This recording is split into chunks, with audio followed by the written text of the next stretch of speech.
The book of Jasher, chapter 3, verse 1. And Enoch lived 65 years, and he begat Methuselah.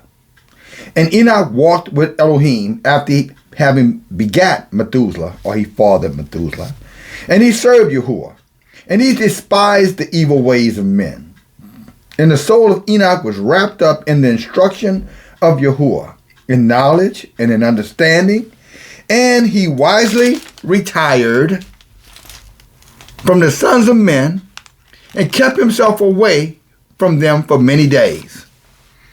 And it was at the expiration of many years, while he was serving Yahuah and praying before him in his house, that an angel of Yahuah called to him from heaven, and he said, Here am I.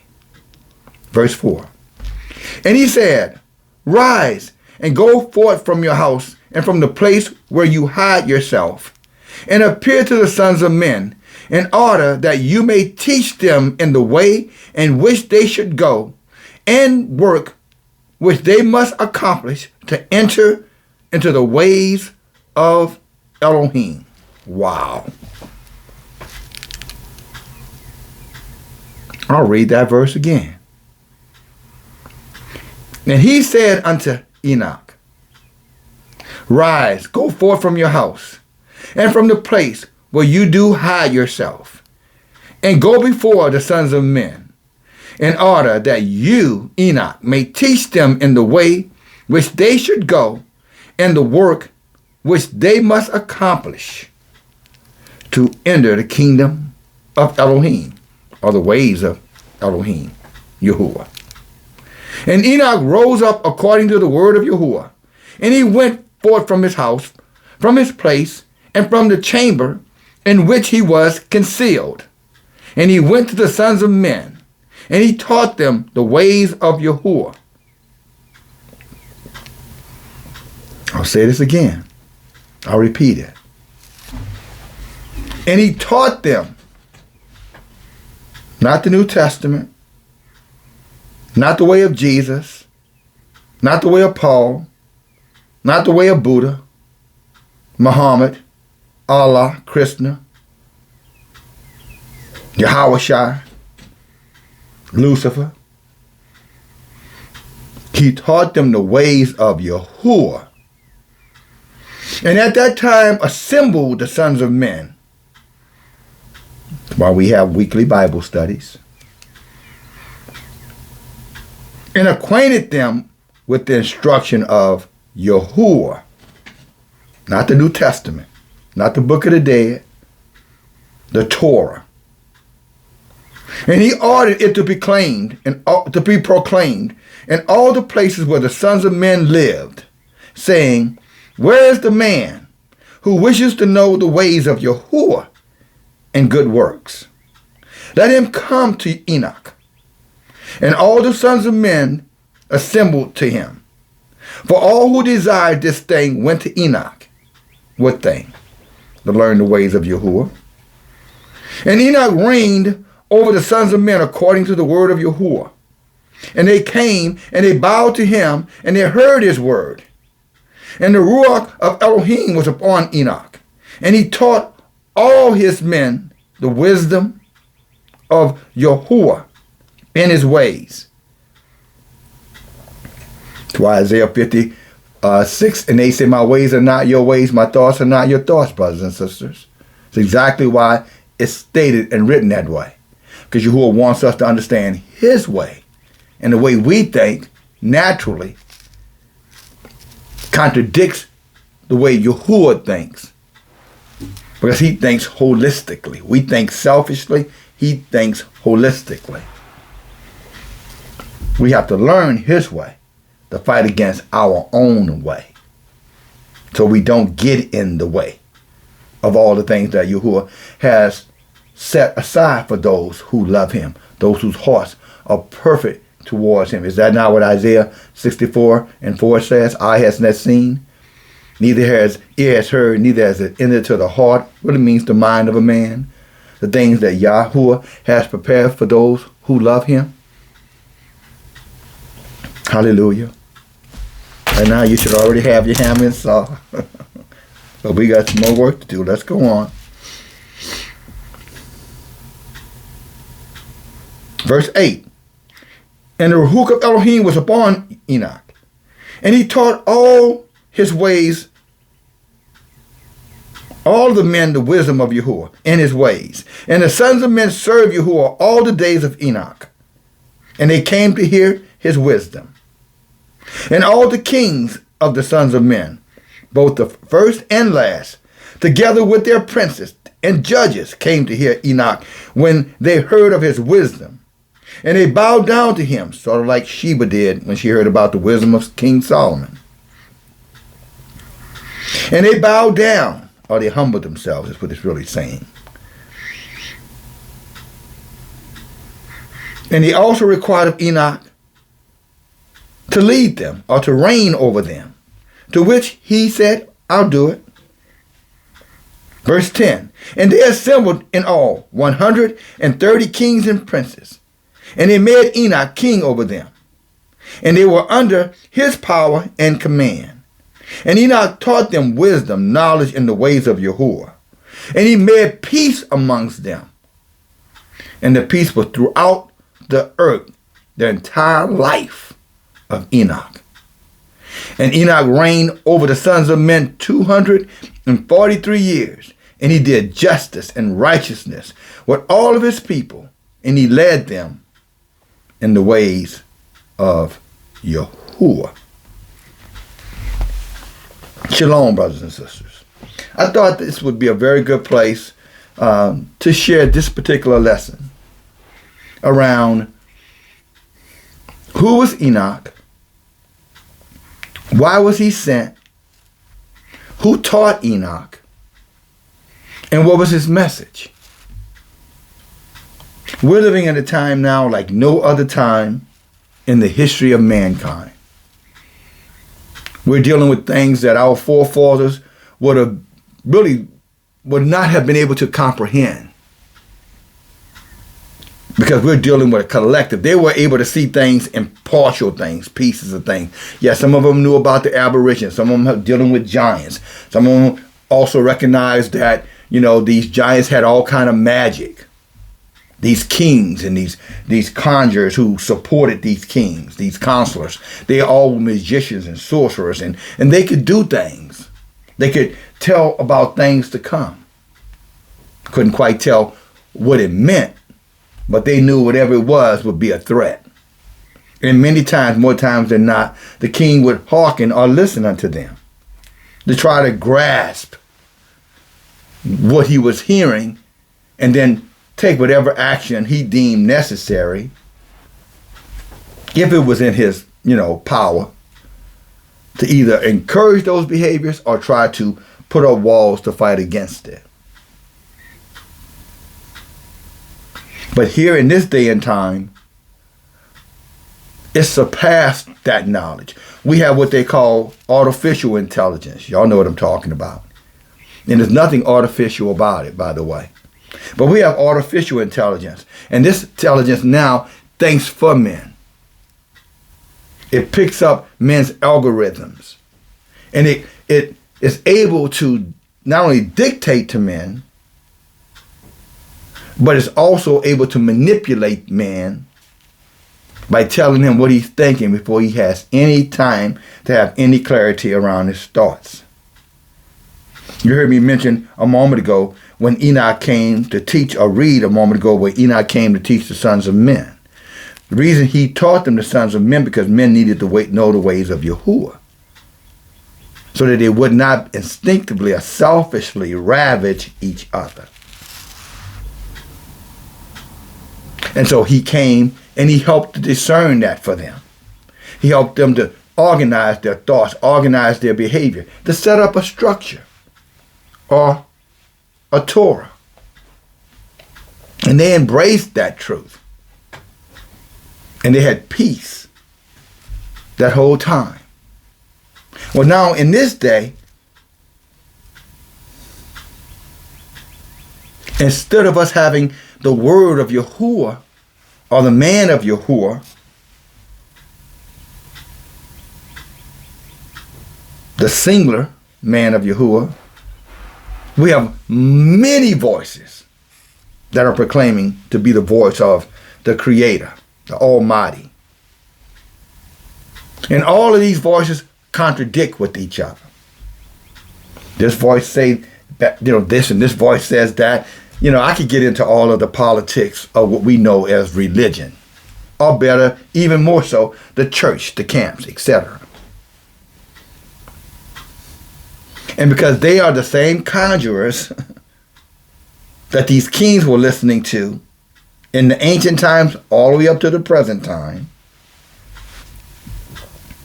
they persuaded man that man is a king or a god unto himself. In other words, they have promoted self-worth above community. Self-worth above what is righteous. Self-worth above what is wisdom. And now wisdom has been, as the saying goes, boiled down to a very thin grave. In other words, you don't have to be wise. You just have to compromise. I'll say it again. Wisdom has boiled down to you don't have to be wise. All you have to do is compromise. Go along to get along. Do you. Do you. I remember back about 10 years ago, there was a big old saying going on down in New Orleans where I happened to be visiting. And I remember whenever you would ask somebody something about anything that was happening, and I'm doing me, I'm doing me, I'm doing me. And it's interesting because right after doing me came some of the most wicked behavior, talking about that we've seen being pushed into all of these social media outlets, brothers and sisters, which are nothing but portals. See, these are those CERN portals that, were open in Switzerland about 5 years ago. Right about the time we were starting to wake up, they opened up all these portals and they released what they call the God particle. What they really released were the fallen angels who were pushed into either the deserts or underground, under the earth, or up in the mountains. And they were concealed there because Yahuah had put them there to the time of the end. That's what Daniel was referencing in chapter 12. But there are references of that all through the book. I don't get into the depths of it because when you do that, then men make that their religion. Then men spend all their time want to talk about demons and ghosts and following stars and following moons and, just nothing that has anything to do with the redeeming of your soul, learning the way of Yahuah through wisdom and understanding. And now they've conflated the church, the religion, the camps, and all of these other, what we call mediums. Another word really for witchcraft. But all of these other mediums out there that will tell you, no, this is the way, and that is the way, and no, that's the way, and Jesus is, and Yahushua, and Yahweh, and whatever. That's what you want to be doing. Without allowing your people to see that their ways are not Yahuwah's way. Yahuah is not an Elohim that has 8 billion faces. There's one Yahuah, Eluah, and one word, his Torah. And he's not the author of confusion. He is the creator of wisdom, knowledge, understanding. The very thing that the people went to Enoch to hear. And now we're in a day and time where the wisdom now is being marginalized. It's not important. I mean, you let Donald Trump say it. We don't even need what he says is a Department of Education anymore. So annual gatekeeping organization, for lack of a better word, talking about the Department of Education, which has been in place since the late 70s. And it was put in place to keep discrimination out of the school system, the educational system. Because many of the schools were still practicing segregation against Israel for the most part. Yeah, they had taken down and integrated the University of Alabama and the University of Louisiana and, the University of California, whatever it may be. But there were only little speckles of token, Israelites on their campuses. And even in that environment, most of those were being marginalized, discriminated, or flat out, being attacked by the heathens who did not want us in their universities. And I'm not promoting that we need to be there. I'm just saying. And so now he's dismantled a $268 billion, gatekeeping organization called the Board of Education. And he said, you don't need that anymore. After all, Americans are dumb and stupid anyway. As the old saying goes, a broken clock is right 2 times a day. He could be on to something with that one. And that's not an insult to you who are in this word. It's not an insult to you who are taking the time to educate yourselves and educate your children. It's a holistic statement. He was looking at the data. The data said, based off America was, look what they are. But he never recognized, well, what is the cause of that? And some people say sin, sin, sin. Sin is over this whole earth. There's not a nation that's not where wickedness is not going on. So that's not the justification for it. People have to remember, brothers and sisters, let me remind you, the Americans who came here were poor white trash. They were their convicts. You know how they talk about the Venezuelans emptied their jails and sent their people, their convicts over here, that Cuba did it back in the Murillo boat crisis during, again, in the mid-70s. Haitian or all these places they claim are doing it, here, what they're doing right now. Well, that's the same thing that Europe did with them. So that's a part of history they don't want to talk about. That's why many of them came over here as indentured servants. They were convicts. They gave them a choice. You can go to America or you can go to these prisons, these dungeons here in Europe. So Europe emptied up its convicts, its heathens that they call immigrants. And they sent them right here to the Americas, mainly North America. So when you see the desecration of anything that is of any value here in America, how they can lynch and murder and burn and promote homosexuality and promote killing babies, hey, when the wicked come wickedness. So this has nothing to do about how smart or how dumb they are. It just shows you this is the seed of the seed of the seed. These are their progeny. We're looking at the progeny of the children who were sent out of their prisons and out of the jails, the white ones, the Caucasians, or whatever name they give themselves. These, what you're dealing with here in America, are them. And these that you're dealing with here in America have now gathered enough power because they were sorcerers and they were idolaters and they were pagans. And so they spreaded their sorcery all over this earth. And now the earth is infected with westernization, as they call it.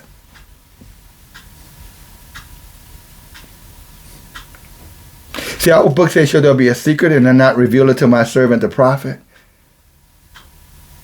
See, a true prophet of Yahuah is a European man or woman's nightmare. And I do mean nightmare.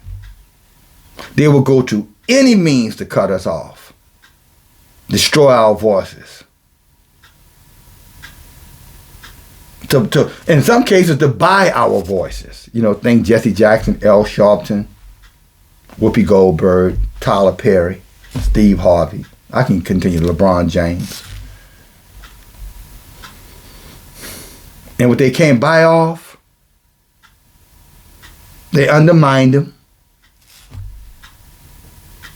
They send wicked Israelites among them to mock and scorn, as, we see coming around here these days. To put out that wisdom, to put out that knowledge, to put out that fire.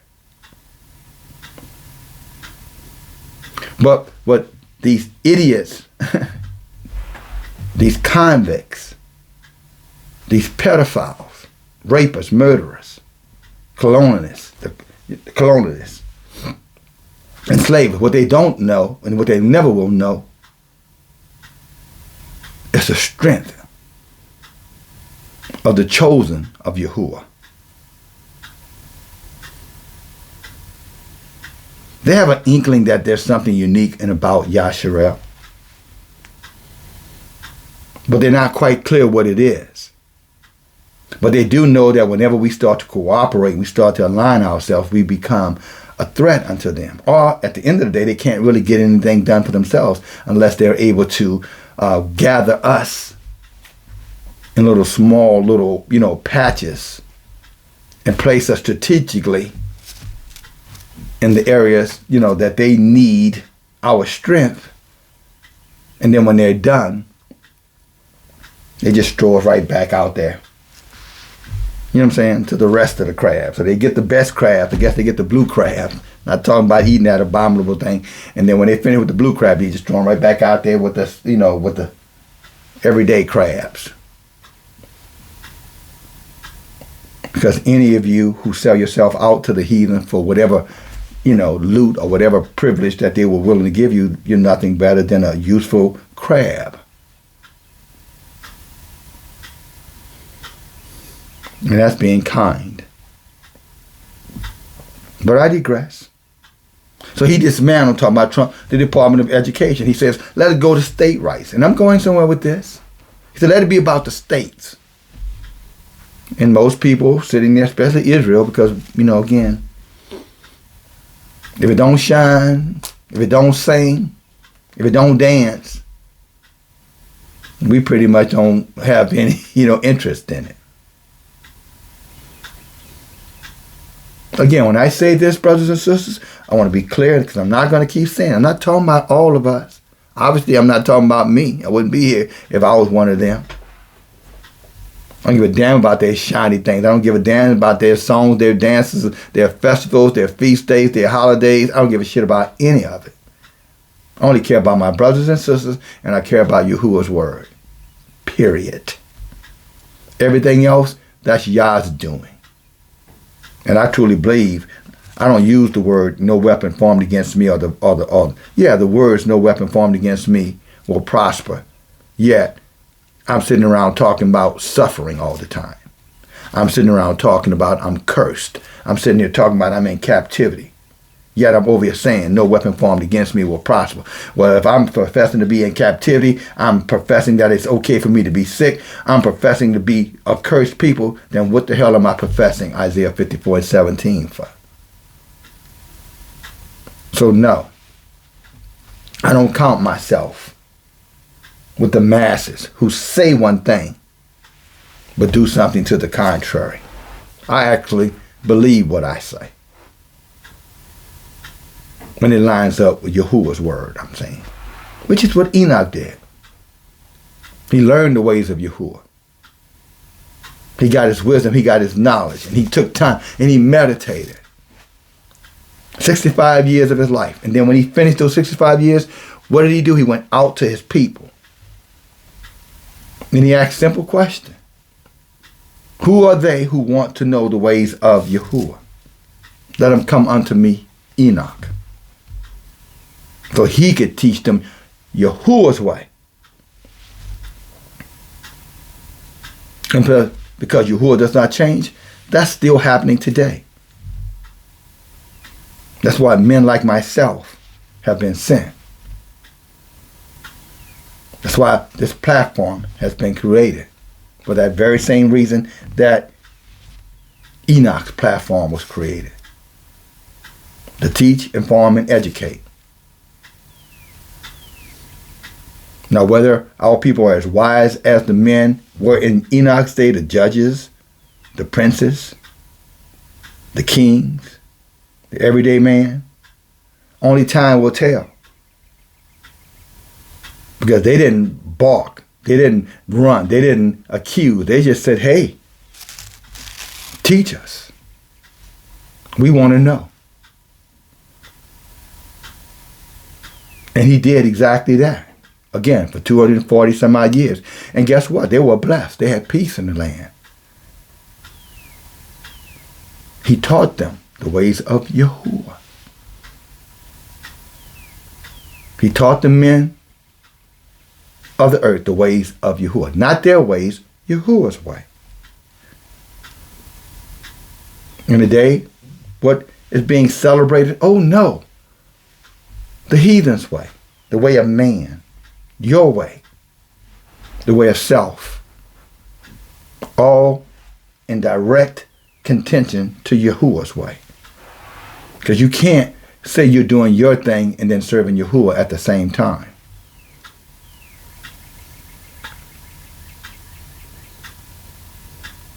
And you can't assume to know Yahuah that you don't know.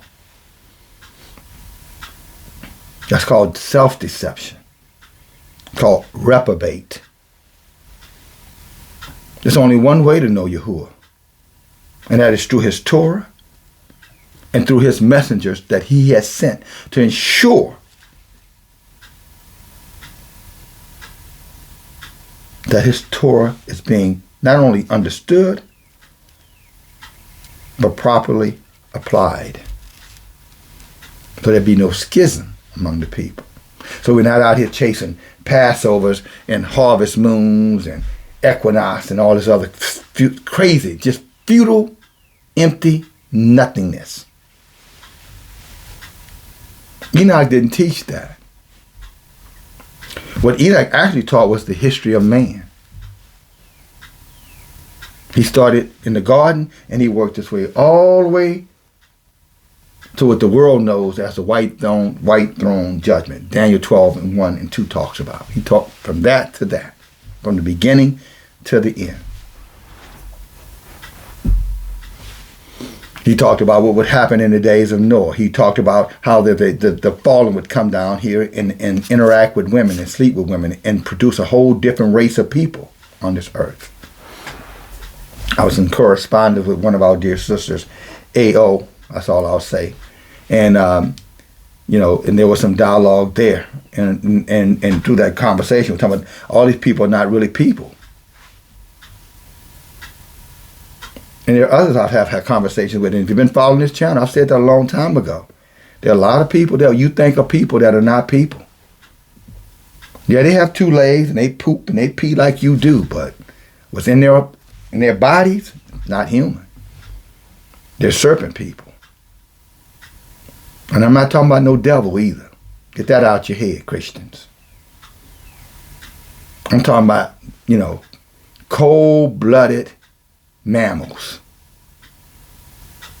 Like snakes and alligators, wild dogs, things of that nature. Ravagers, scavengers. Have no sense of anything you would call decency. So Trump is dismantled because he lacks decency because, again, he's a byproduct of the immigrants, and we've already said where they came from. They were, they were rare, I'm going to call them, they were scavengers of the earth. His father, too. And every opportunity that they saw that they could rob, steal, and plunder, they did. That's how they got their riches. Enslavement, torture, intimidation, terrorism. All the things they accuse all the other nations of doing is what they, are the masters of doing it. They're such masters as doing it, or they do it with such ease, most people can't even recognize who the real terrorist is.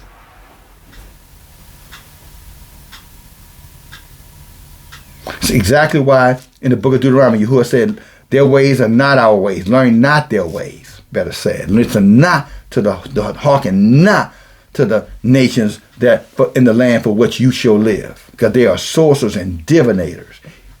He was telling us they're wicked beyond understanding. And he said, you'll never understand it because they're sorcerers and they're divinators. They have a way of making it look natural.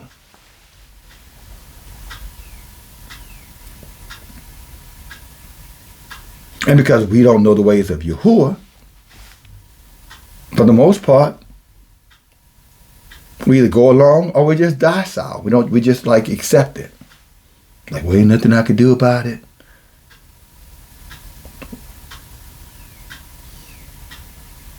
Which is not true, because there is something you could do about it. None of us are helpless. That's why all of us are going to be held accountable. There's no guiltless one here.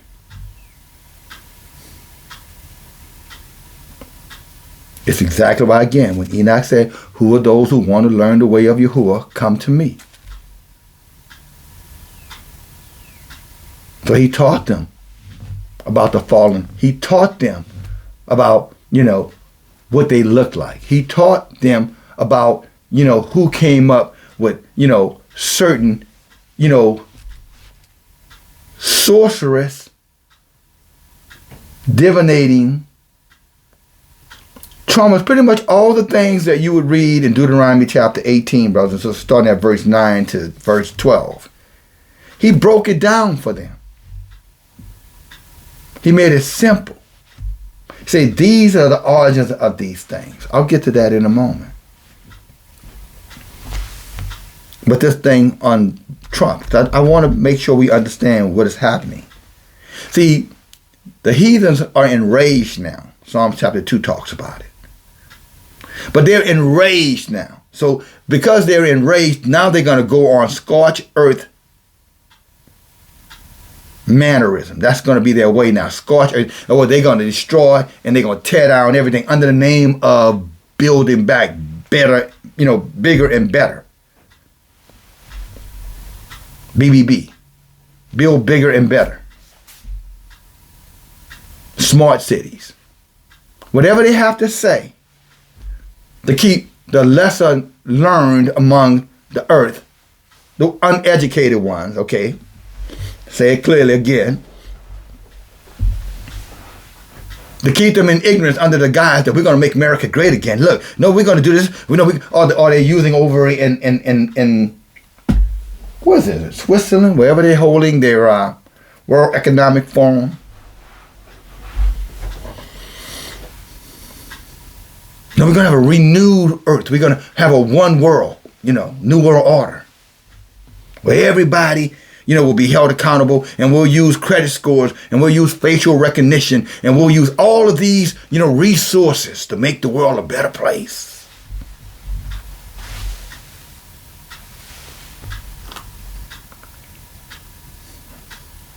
If you believe that,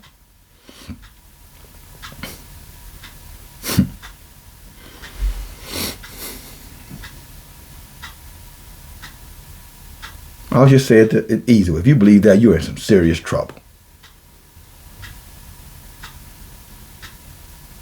When they talk about, one world order, one world government, brothers and sisters, they don't have your best interest in mind. They have their own best interest in mind. Facial recognition, smart cities, build back better, make America great again. Has nothing to do with poor white trash, and it's damn sure doesn't have anything to do as it relates to benefit Yahshua. They know that something is coming. They already know it's here. It's not like, I think something. No, they's already here. They know they're on the clock, you know what I'm saying? They know the clock is ticking. And Yah is giving them, Yahuah is giving them a certain amount of time. And Lucifer, the gods who they worship, the demons, have told them this. Y'all better do something. Y'all better get moving fast. We're running out of time. You better get your bunkers built. You better get your ammunition stored up. You better get your food. You better take Monsanto. You better get all the seeds and hide them, because when this earth is burned down and there's nothing left and there's desolation is everywhere, you're going to have to come back and restart again, create your own paradise. Sounds like I made that up, huh? But no, I didn't. It's a fact. It's exactly what they're doing while our people are sitting over there thinking that they're engaging politics because they know a little something about, what Trump said or, Kamala said or whomever. While everything is being torn down, right? So when they go to states, right, back to Trump, back to the education, and I'm telling you, we're going somewhere here. Again, I'll emphasize it. But when you look at state right education, that's the same state right that decided who would be states that would have slaves and states that would not. The whole Civil War was fought behind states' rights, the right of the states to enslave Israelites. And now they're saying, here's something saying, tear down, the education system. We're going to go back to state rights. And because our people, for a lack of knowledge, because frankly our elders have done a shitty job of studying heathen history. I'm not even talking about the Torah. Let's forget about the Torah. You might as well put your hands over this. So when you say Torah to them, they're going to cry, no, New Testament, I want new Jesus. I want my Jesus. Jesus will fix it. That's our people. The elders anyway, majority of them. Well, I don't trust them. A few I do, but most I don't trust them. Not me, please. I know them. I grew up with them. Again, not all of them. But I don't trust them. They'd rather sit in the goddamn church and rot away talking about some God coming in a rapture or some God coming in a damn sky on horses with angels, and that's going to, fix their problems while they sit here suffering from morning to night. As the old saying, like the slave would say, we work from sun come up, the sun go down. That's exactly the way these heathens have taught, the heathens among our own people to behave themselves. And they gave them church, Sunday worship, Easter, and all their wicked holidays are imitating natural behavior. They have holidays to imitate these behaviors, and that's where Israel sits today. It's the hen that's sitting on a rotten egg. That embryo inside the egg she sits on is dead. And that's exactly what our people are doing. Worshipping dead gods. Buddha, Jesus, Yahuah, Allah. All of their so-called saints. No different than a hen waiting for an egg to hatch that it's sitting on that long ago has rotted. And the only thing going to come out of that shell when it's broken is stench. So states' rights is not a new thing, brothers and sisters. It's an old thing. It's a clever way of saying we're going to give the power back, to the so-called, governors of the states. And then they can dictate what kind of education they want to give to their children. And if you want a taste on how that tastes, think about what DeSantis said a couple of years ago in Florida. When he said, hey, slavery was the best thing that could have happened to black people. After all, we taught them niggas how to work. I mean, hey, that's what he said. And now Trump is saying we're going to give it back to them. Slavery was fought because those state rights were being, according to the southern states, infringed upon. They wanted to move slavery west as the country, the national, country was going west. And Congress decided, no, we're not going to do that. At least some in Congress said, no, we're not going to do that because we're a growing country and we need all that open territory to build this country westwardly. And if you put slaves there, then there's not going to be jobs. We're not going to be able to compete for these jobs because all these people are not going to be able to survive because we can't compete with free labor.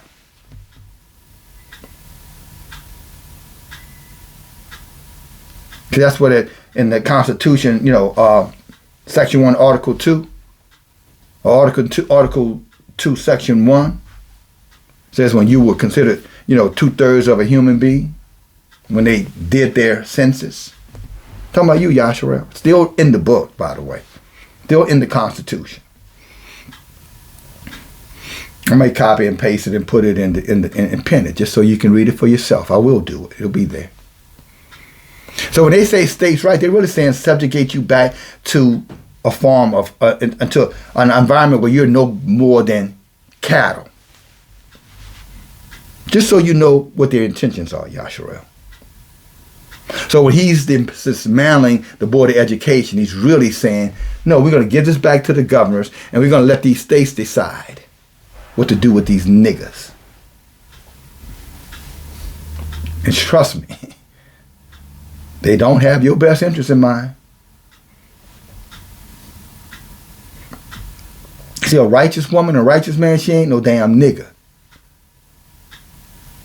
He's no nigga.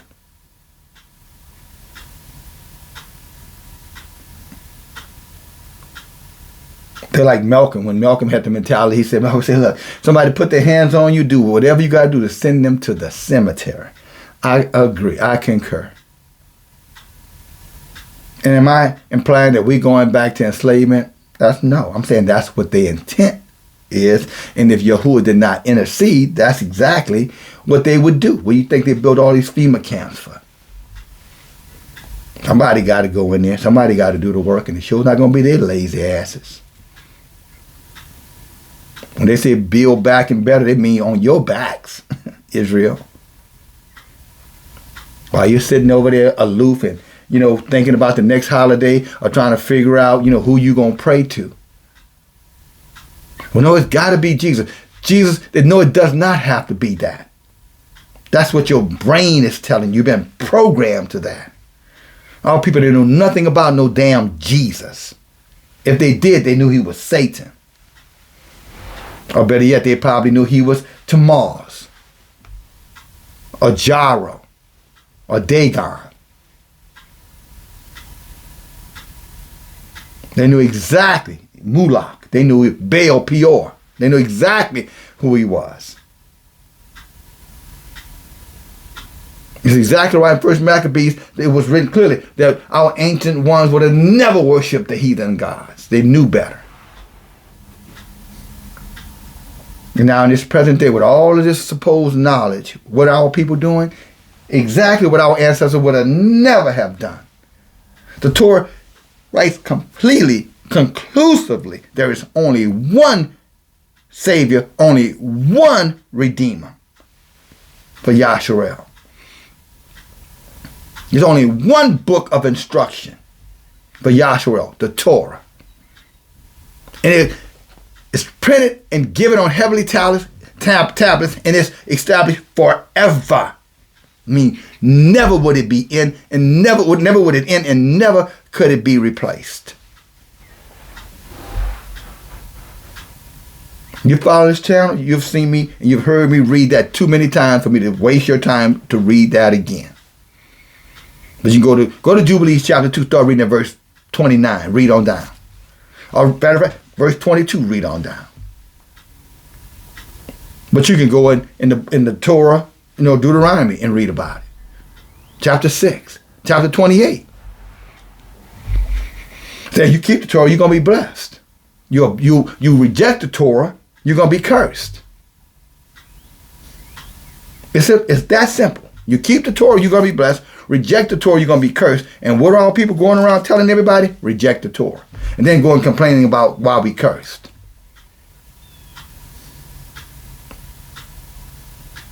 Telling you the Torah is done away with. And then complain about being cursed. Because we can't keep it, which is a lie. And like I told my brothers and sisters, I'm saying to many of you, don't waste your time arguing with them. I said to you many times, my role here is not to convince you to do anything. My job here is to warn you. And that's what I'm here to do. I will warn you. That's what Yahuah put it. He told Enoch, go find out who wanted to hear the word of Yahuah and tell them. He didn't say go force them, don't make them. Don't recruit them. I'm recruiting no one. You do what you want to do. I'm just letting you know where we are. I'm just letting you know if you want to know the ways of Yahuah in truth, then we are here. And you're welcome to gather with us. That's what my job is. And that's what I'm also making sure that you clearly understand what it is that you're reading, the hidden things. The deception that is sprinkled all through the book, including the Torah. That's why they constantly find verses in the Torah and project that that's talking about Jesus. They're projecting it.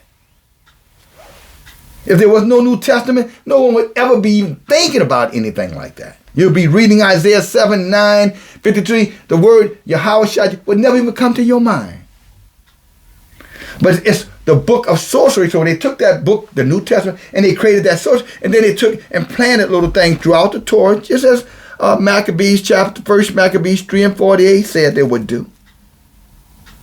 And then they would send wicked Israelites among you, pastors, bishops, evangelists, male, female, demagogues, and sprinkle them among us and say, no, look over here. No, look over here. No, over here, explain this. Tell them to explain that. I'm not explaining anything to any of you. I'm going to tell you what this word says. I'm going to warn you about what this word is warning you about. But I'm also going to remind you that the world was made for many, but only a few will be saved. Figure that out. That's 4 Ezra, 2 Ezra, however you want to look at it. Chapter 8, verse 3. 1 and 3, quite frankly. Excuse me. You figure that out. If the world was made for many, but only a few will be saved, a few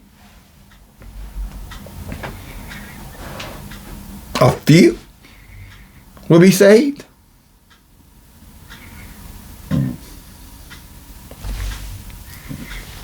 Have you never stopped to understand or to just kind of say, well, what does it mean by a few? And they ain't talking about the 144,000 virgins who not virgins. You're talking about those who keep Yahuah's Torah. Those who know the ways of Yahuah.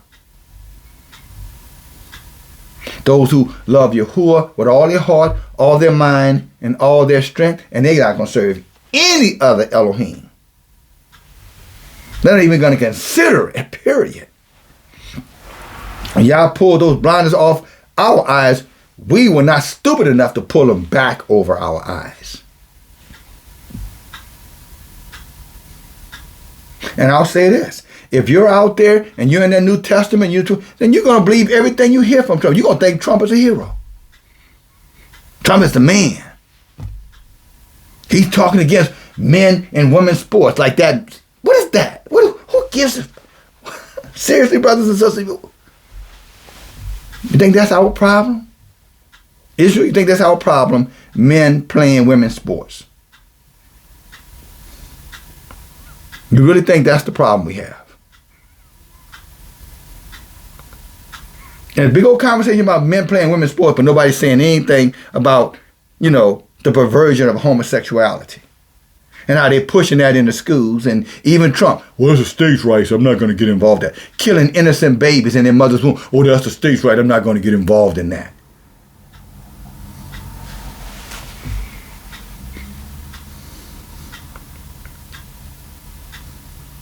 See, when Yah has judged you for being an idolater or a pagan, then those things make sense to you. You're arguing about women and men competing in the same sport, but you say nothing about your children, your little boys being trained to be girls and your girls being trained to be boys. That part is okay. Even if it isn't okay, there's nothing going, it's quiet, the church mouth pissing on cotton, as they say about that. They don't talk about human trafficking. Let me be clear here. In America, Israelite human trafficking. Another issue. States' right, dismantling the educational system to make sure that now this hostility state by state can be implemented against Yasharel without any recourse. The states' right, we ain't got nothing to do with that. You put that back in the hands of the state. DEI, diversity, equity, and inclusion. No more of that. They don't care. If you think you've been discriminated because you're black, that's your problem. No, you wasn't. But yes, I was. We don't care. No, you wasn't. But no, I was. We don't care. No, you wasn't.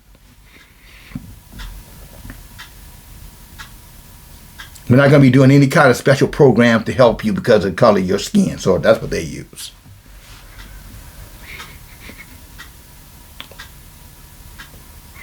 See, I'm going to drop this piece in there because I think it's important. Then we're going to, there's some more things, some stats I'm going to give you. Stay on me with this human trafficking. Stay with me here. But those of you who think that affirmative action was not advantageous to Yasharel, for whatever reason you think it isn't, because you think it's welfare, you think it's a handout or whatever, a freebie, and now people need to hold up and stand up, and pull up, how you say, pull themselves up by their own bootstraps for you. Well, like Dr. King said years ago, he says a strange thing to tell a man to pull up, himself by his own bootstraps when he don't have any shoes or he don't have any boots in the first place. He said how that's a strange honoring. You're going to tell him to pull up himself by his own bootstrap, but you won't give him boots. He can't afford them. Because you made sure you keep it just out of his reach by giving him a job just over broke, just so he could suffer in poverty under the guise that, he's surviving. After all, Jesus will fix it. But I'll give you a small example of what this means when you allow yourself to be exploited for lack of knowledge. That's what Hosea 4:6 said, "Without people are destroyed for a lack of knowledge." And some of you may be sitting there saying, well, what is this all about? Go away. This is not for you. So of course you're going to say, what is this all about? This channel is for educational purposes. We're not here for religion. You go to Dial and you go over to Genesis if you want religion. Don't come over here. We don't do no damn religion over here. And I did say no damn religion. This is not a religious channel. What's wrong with you? You haven't figured that out yet? Now for the rest of you, the well-informed, those who want to know the ways of Yahuah, okay, we're good. Let's continue. If you think affirmative action was a toothless tiger, well, when they decided to build in Atlanta, now Atlanta is one of the few cities in America where you probably have more millionaires, business owners. I'm not talking about the entertainment part of it. I'm not talking about that. I'm not talking about who sold their soul to the entertainment, not I said Jermaine Dupri's. I'm not talking about them demons. I'm talking about hard-working businessmen and businesswomen. Atlanta, per capita, has more black millionaires than any other city in the Union. I'm not talking again, excluding the entertainment stuff. So don't bring no Hollywood, that's silliness. I'm not talking about that. We're talking about rolling up your sleeve, getting it done. And you know why that is? Because when they decided to build that brand new airport in Atlanta in the mid-'80s, because of affirmative action, instead of all white companies being able to get all those contracts, affirmative action forced them to put set-aside contracts for black small businesses only. And because those contracts were mandated, many of those who were in Atlanta were able, the electricians, the carpenters, the masons, not Freemasons, the masons, vendors, you name it, were able to get a part of that business, and they became millionaires. And had affirmative action had not put those set-asides there, hard-working people would have stayed in poverty or just above poverty at best. So before you start letting these wicked little Professor Black Truths and all these demons coming in with all this foolishness, hey, you better come and ask the elder. I won't lie to you. I won't conflate it. I won't tell you it is what it's not, and I won't tell you that it isn't what it is. So if you think that when they got rid of DEI, that somehow or another that was for your benefit, that is absolutely ludicrous. You have no idea of what some of these social programs were initially put in place for. I don't care if it's corrupted. Now I'm telling you what it was. And even now, to some degree, it may be a toothless tiger, but it's still a tiger. People will still be a little hesitant, or they would have been, to approach it. But now it's done away with. So now when you get discriminated on your job, you have no recourse. There's no one you could go to. Now when you go and apply for the job, you know, and you notice when you look in the window, you see everybody in there white, nobody black. You say, what's going on here? Y'all don't hire black people. They'll say, get out of here with that foolishness. We're not required to hire you because of the color of your skin. Although you may be as talented or more talented than anybody in that building. So you destroyed the Department of Education. You destroyed diversity, equity, and inclusion, which means really exclusion for you, Yasharel, us. Which, okay, it is what it is. Then on top of that, they decided to get rid of all housing assistance. HUD. Urban, the Housing for Urban Development, HUD. Housing, Urban Development. Who lives in the urban areas? That's called inner cities for you, who are very educated. So we're going to get rid of that too. So all the Section 8 housing, all the assistant housing, all that's going away. So they're going to take away your jobs, tell you you're going to be put back in segregated schools, and then tell you, hey, if we don't allow blacks in these particular areas, in these suburbs, hey, deal with it. Take your ass back into the inner city where the rats and the roaches reign. Rude. Because the pastor over there, he don't care about rats and roaches. He care about Cadillacs and Rolls Royces. And his wife, she just is wicked. She just care about Gucci bags and, red bottoms. Her Louis Vuitton. At least that's what they aspire to. Even your storefront preachers.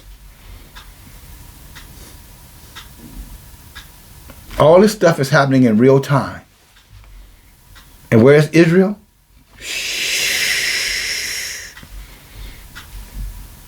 Where's Israel leadership? Just give me a little bribe over there. I'll go over there and tell them anything you want me to tell them.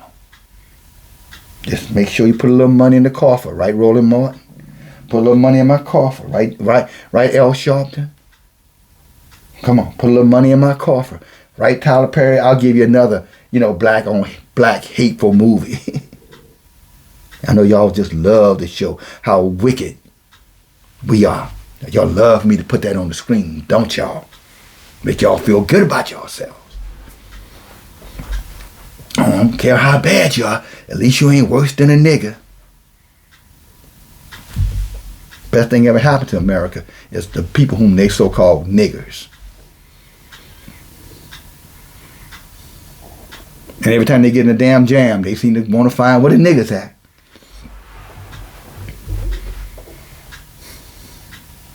Let's see if we can, get some of their leaders or get them to come over here and join our military. Join our protests. And we finish with them, then we'll send them on back to the rats and roaches which they came. All under the guise that, hey, look, it's all America, right? Pull yourself up by your own bootstraps. Come on now. Oops, I forgot. You don't have no boots. Hey, but that's not my problem. Go get a job. There aren't any jobs that are paying what I need to be able to buy boots. Well, hey. Well, don't come looking at me. Ain't my problem. But you created the problem.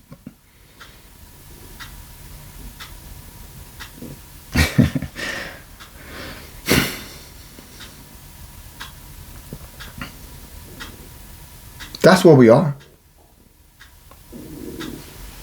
And here's Yah. And it's infinite love. Saying, you know how y'all got there? Because y'all learned the ways of these heathens. You refuse to let go of their heathen gods. Even when Yah bring forth the truth to you and tell you there's only one sovereign redeemer and creator for Yahshua, you still will fight. Say, well, no, this one says it. And what that say? And what that say? You sound like a little kid who's confused. I want cookies. Here's some cookies, baby. I want ice cream. I thought you said you want cookies. I want potato chips. I thought you said you wanted cookies. I just gave you cookies and ice cream. Now you want potato. Now you're not. You're looking at what the hell is wrong with this child?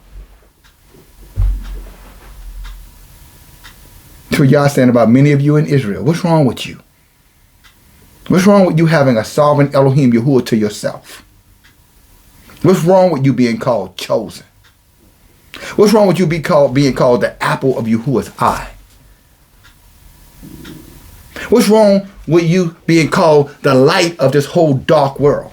You got to go find a wicked ass heathen called Yahuah. Let him be the light while you walk in total darkness. And then when a man comes upon the scene, talks like a man, smells like a man, looks like a man, you're offended. But they ain't no good men. You know, again, I want to recognize some of these younger men again. Brother Cameron, Brother Chimquil, Brother Lamar Franklin, Brother Dennis Mendez, Brother Jonathan Speaks, Brother Sharif Green, Brother Caitlin Benjamin. These are the younger men that at least I'm aware of. These men engage me on a regular basis. Brother Starks, I don't know how old you are, Brother Starks. Brother Keith. Brother Don and Brother Yancey, you know, here, there, they stand with me, definitely helping, finance the work. Sister Maria, we ain't gonna forget about the sister. Sister Jackson, Sister Angelina, Sister Billups, loyal as the day is long. Sister Simpson, always showing up.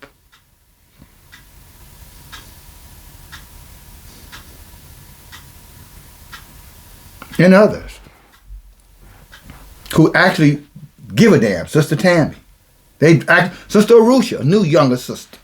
I think I said Sister Cynthia, but I didn't. Sister Cynthia. Individuals who are willing to roll up their sleeves and get it done.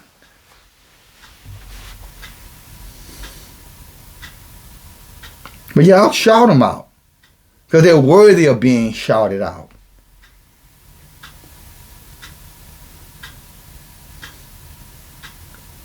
Because they care about the suffrage of our people. They care about this work getting done.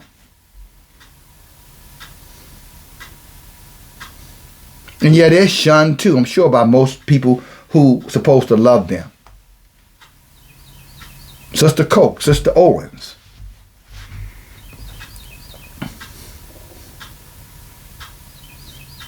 You don't have to look for them. They're looking for you. They're looking for Yahweh. They're looking for the truth.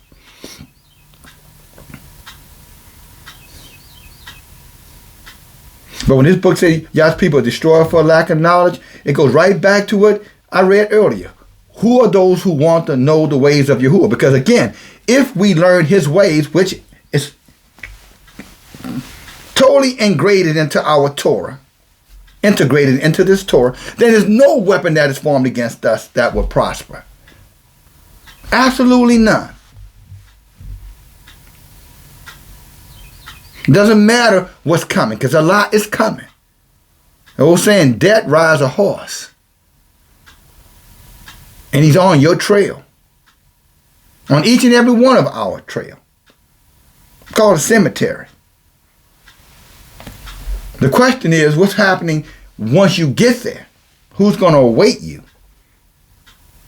Because if you think it's Yahuah, you are going to burn in hell. If you're between two opinions, you are going to burn in hell. I know you don't believe in hell. Then wherever that fire is, then call it, let's just say the fire. Then that makes you feel a little bit better.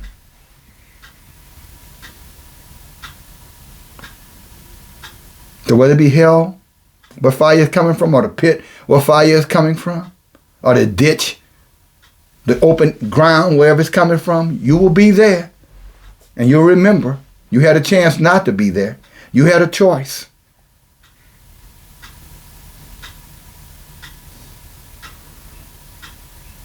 That is why we're here. To learn the ways of Yahuwah, to avoid the damnation, not only that's here, and it's piling, how you say the crap is piling up high here, brothers and sisters. The dung is deep. Or better said, you're in deep shit. Whether you know it or not, if you don't have Yahuwah, if you're not serving the one sovereign Elohim, you can challenge the truth all you want.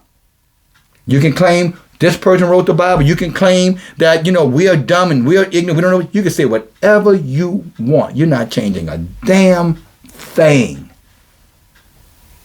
The world was made for many. Again, but only a few will be saved. And that's not a misstatement.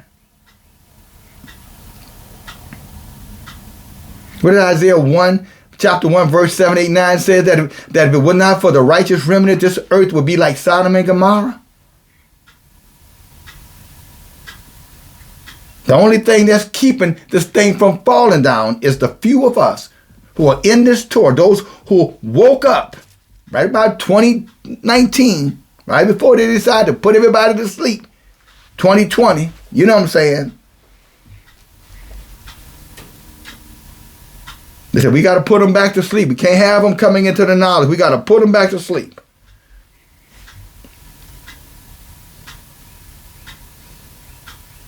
And now we're awaking. Oh, those of us who are in, those who have awakened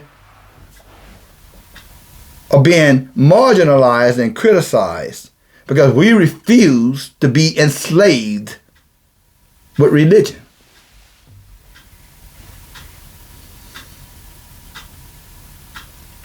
We're being marginalized because we refuse to be dictated to by heathens. We're being marginalized for trusting in the Creator Himself. But I'm going to tell you something. If there was ever a time to be okay with being marginalized, brothers and sisters, now is the time. You see, our day is going to come. Their day is going to come too. And I'm not talking about the heathen. That's already, heathens are done. I'm talking about those who are not Yahshua, except for the righteous stranger. They know who they are. But they're done. I'm talking about Yahshua.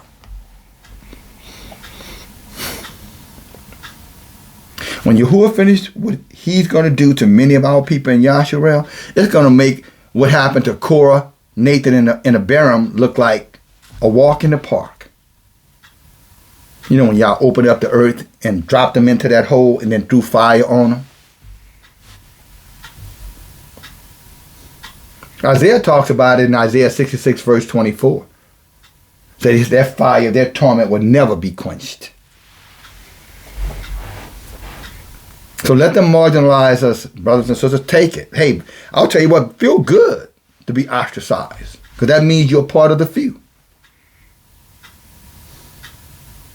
But also, remember this. No weapon formed against you will prosper. When the enemy comes in like a flood, Isaiah 59 and 19, y'all say, I'm going to pull you up over that. They don't get frustrated. Some of you are seeking Yahuah for certain things. Trust me. If I happen to know about it and I know your righteousness, I pray to Yahuah with you and I pray to Yahuah for you. And I believe with all my heart, He will answer your prayers. As long as you stay faithful. And I suspect that you will. You come this far, might as well go the rest of the way. And when the words of, how you say, Shawshank Redemption, Andy Defoe, but he told Red, you come this far, Red, you might as well come the rest of the way.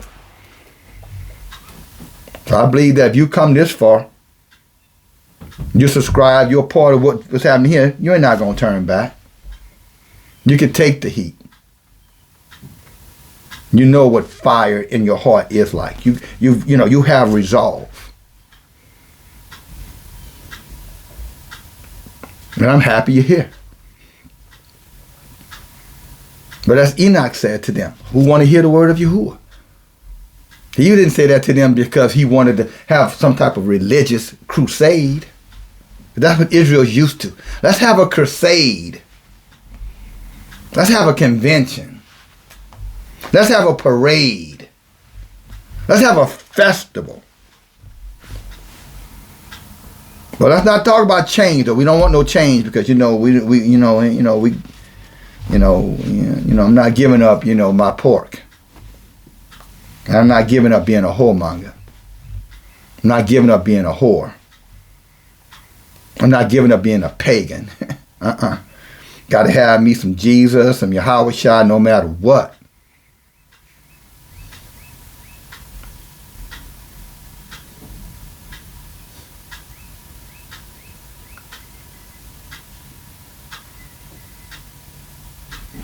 But to those of you who, like myself, who love Yahuah, who are not going to turn back, who are not going to sell out, I'm telling you, brothers and sisters, it's the best decision you ever made.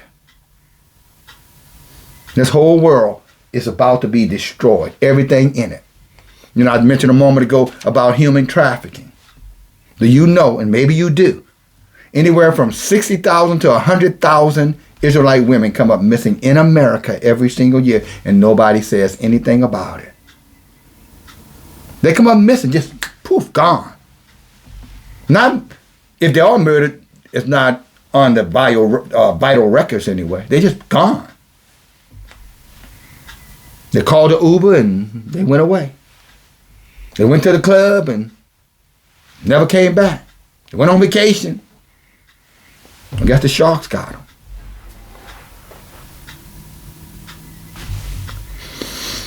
And for the Israelite men, somewhere between 30 to 50,000 of Israelite men come up missing every year. Unaccounted for.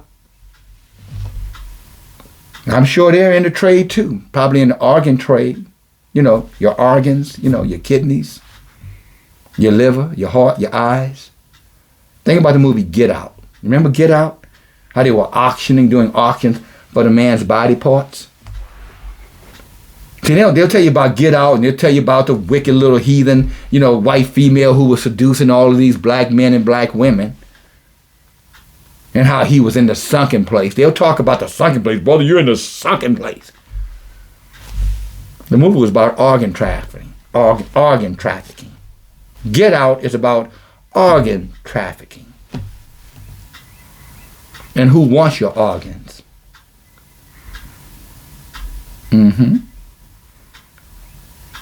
They're like Leave the World Behind, telling you what's coming. Planes crashing. Civil war.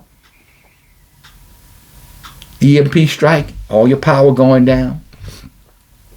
Abandonment by yourself.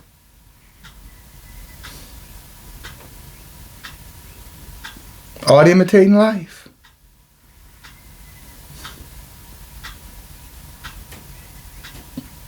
And the reason you know about it because Yahuah said nobody's going to have an excuse, brothers and sisters. So he's letting all these things happen. Again, Trump coming back in, you know, with his warp speed, but now warp speed is about tearing down the infrastructure. He said he's going to be the last president. That's not me. That's what he said. Oh, no, I know. Yeah, okay, we'll see. That's what he said. Why is he dismantling the government if there's going to be a government after him? Okay, forget I asked that question. Or not. Why is he dismantling the government? Why are all these jobs going away? Why is he talking about taking over Greenland and Panama if things are so great?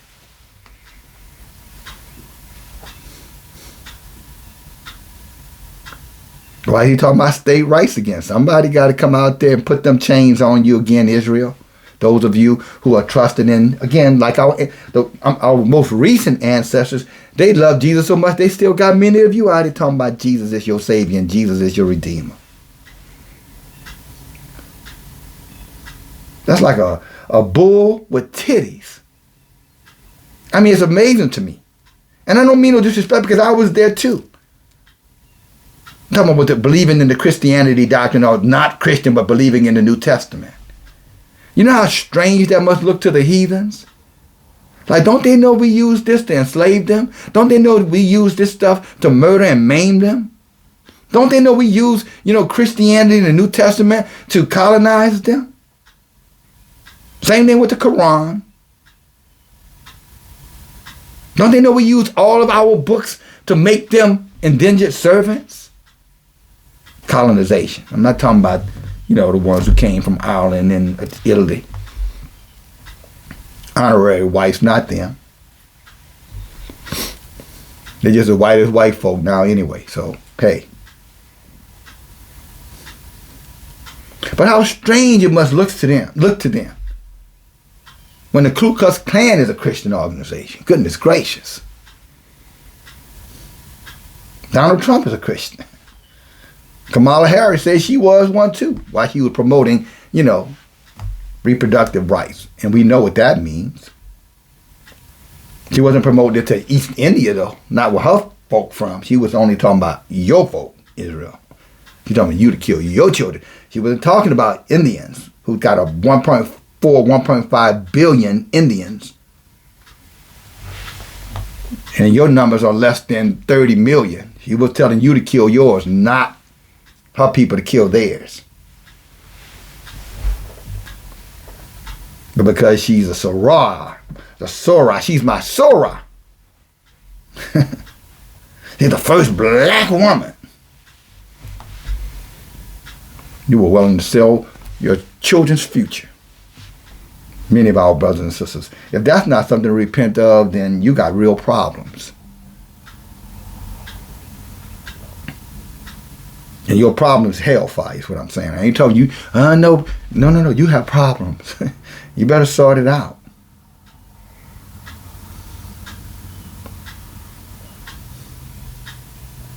Now, I thoroughly believe in, as Yah leads, I teach. When this book is open, the pages have already been absorbed in my heart. Let that word be sown in your heart, the Torah sown in your heart. I go where Yahuah says to go. Some of you need to hear this. Many of you won't. You'll take offense, like you always do, right? Don't go your way, then hey, it's a problem. But it's okay. I'm not here to persuade you. Again, we teach, inform, and educate. We go into the book and expose life, and then we take life and show it to you from the book. Our book, our history book. And then let you decide or not decide. But none of you get the opportunity to say you didn't know. I said many times before, brothers and sisters, there's over 1,000 videos on this channel. 1,000. There have been many times I wanted to go back and scrub that. I said, y'all let me scrub that. I don't want them to know I was a Christian too. Y'all say, I wish you would put your hands on it. He said, this ruddy color you guys, I'll chop it off. I said, no, they need to know that no matter how far in the pits of ignorance of religion they could be in, they could come out. No excuses. So let it be there so they can see. You can trust in Yahuah, and Yahuah can inform, teach, and educate you and bring you out. That's why he sent Enoch to the people. So that they may be, to teach, inform, and educate. And so Enoch taught them the ways of Yahuah. And so I just wanted to bring these things out. We're coming up missing.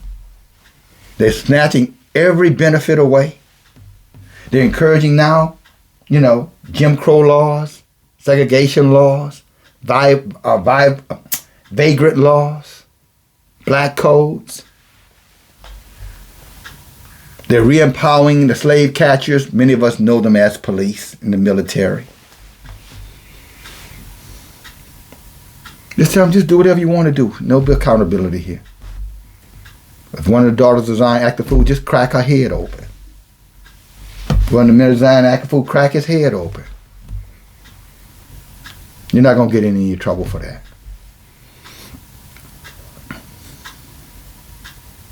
And because our people are asleep, we really think that this is going to be a place where we can go and redress it. Oh, somebody do me wrong, I'm going to go call the police. Somebody do me wrong, I'm going to go to the court, I'm going to sue them. That was yesterday. That was last year. Where you been for the first 30 days of the Trump administration? Oh, I forgot. watching the Super Bowl, playing your Xbox, your PlayStation, right? Getting your OnlyFans numbers up, right? Putting up your TikTok to show how wise you are, right? Whatever you've been doing. Putting money in bags with holes in it is what Haggai says.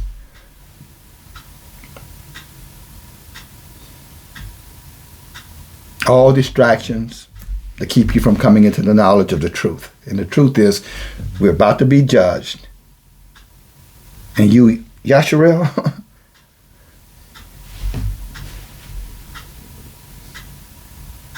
your enemies are coming for you.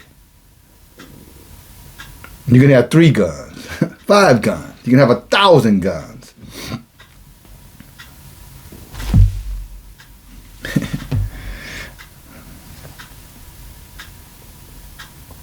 You ain't protecting nothing for long with that. This book says 1 will put 1,000, 2, 10,000 to flight. So we do what we're supposed to do, and Yah will come in and do the rest. If you're not serving and living and keeping Yah's Torah, then every weapon formed against you will prosper.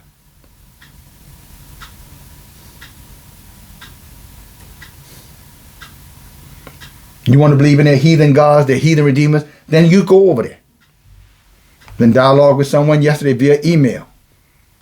And I'm going to say this to my brothers and sisters. I am not here to disprove Jesus to you. I'm here to teach this Torah and teach the ways of Yahuah. If you're looking to be taught about Jesus or what you should believe in now, you go somewhere else with that. You follow this Torah, you'll see that it's all a big, fictitious, idolatrous, pagan, perverted lie.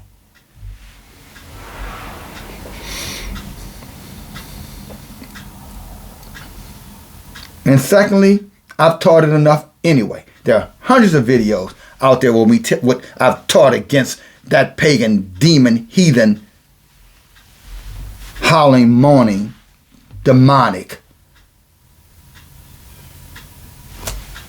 As our dear sister Maria called JC. She won't even speak his name. I don't blame her. He's nothing but a filthy pig, demon, wicked, pedophile, perverted, drunken whoremonger. If he ever existed in the first place. He's probably just a manifestation. Now, more than likely, he's a manifestation of all the other gods. They have different names for the times in the governments that they're a part of.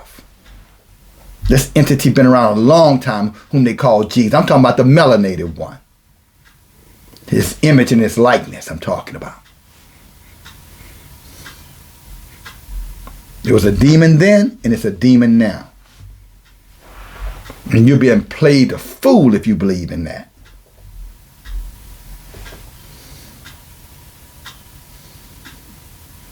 But what does the book say? A fool hates knowledge. So hey, I know there's nothing I'm going to say to convince them. That's why I say I'm not going to get, that's a useless argument. If you want to believe it, believe it. But you're going to believe it to your demise, mama. You weren't so spiritually lazy, you would know better by now. But your pride and your arrogance keeps you from learning what is truth. That old saying, it's hard to get a man to change their mind about something that he's wrong about when his livelihood depends upon him not being wrong about it. So of course the church is going to come after us. Of course, the pastors and the evangelists and the bishops and all the rest of them, they're going to attack us because, again, this is their money cow is Jesus. Yahuah. That's their money cow. And for those of you who are following them, you're their resource. So they can, you enrich the money cow, for lack of a better word. Or explanation, not word.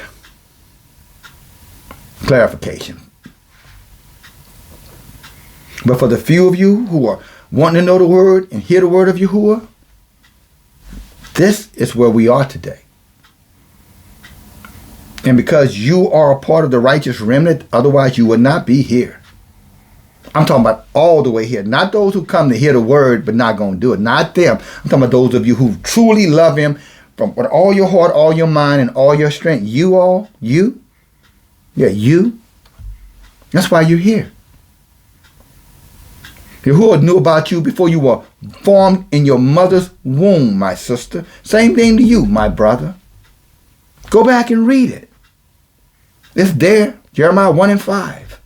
Go back and read 2 Chronicles chapter 7. And when the mother is talking about her son, the last son, she said, son, I don't know, how you got. You said, I didn't give you life. I didn't give you breath. I mean, I'm sure she knew how you got in her womb. But she said, but the life part, she said, that wasn't me. She said, that was the creator. Now, how could you come out of me and serve another? That is not your creator. She said, no, you stand on this Torah. And he said, Mom, what you thought I was going to do? Taught about it on Shabbat, right? That's the kind of resolve you have to have. That's the kind of conviction that if you plan to get through what's coming, brothers and sisters, you don't want to be a part of this human trafficking and organ trafficking and eating your own children and being eaten by the dogs, sisters out here by yourself, thinking that you're going to be all right. I'm telling you, no, you're not. No, you are not going to be all right. This book said you're going to be ravished. Now, you can deal with that or not deal with it. Just because you ignore it don't mean it's not coming. You can pretend all you want, it doesn't apply to you. But this book says it's going to happen to every single one of you who are not in this Torah, obeying and following these instructions under his prophet, messengers, guidance, and leadership, whether you like it or not.